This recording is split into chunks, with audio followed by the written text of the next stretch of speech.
Good day! I greet you in the precious name of Jesus Christ. You can have everything this world has to offer. You can have money, fame, power, possessions, and still lose the one thing that matters most: your peace. Solomon started out well. He was humble, generous, and hungry for God. When he was given the chance to ask for anything, he didn't ask for wealth or victory or fame, but for wisdom to serve others.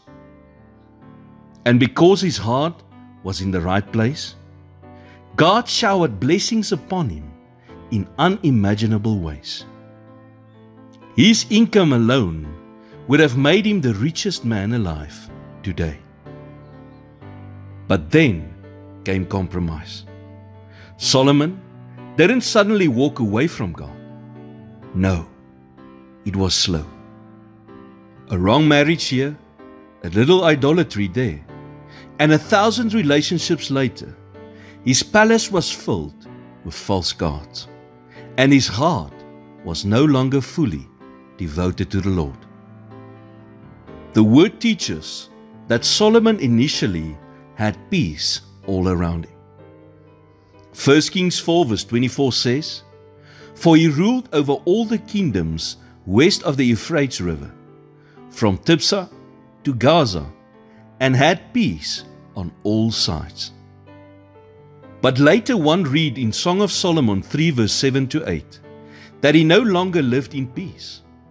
60 bodyguards trained from birth guarded his bed at night.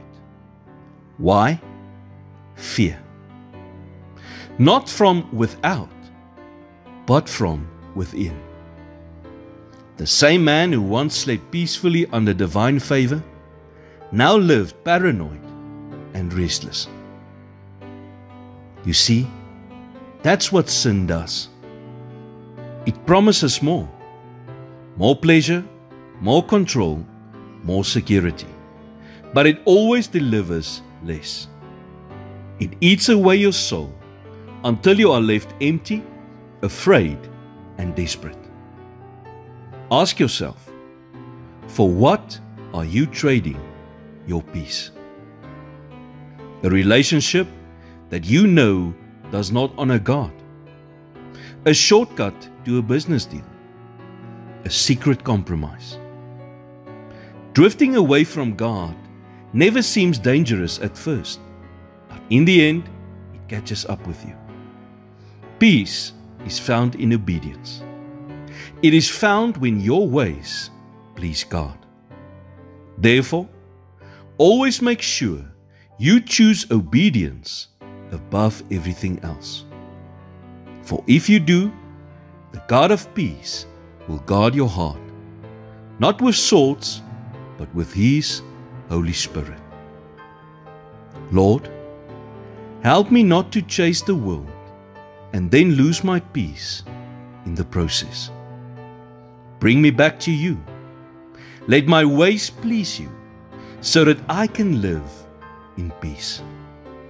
In Jesus' name I pray. Amen.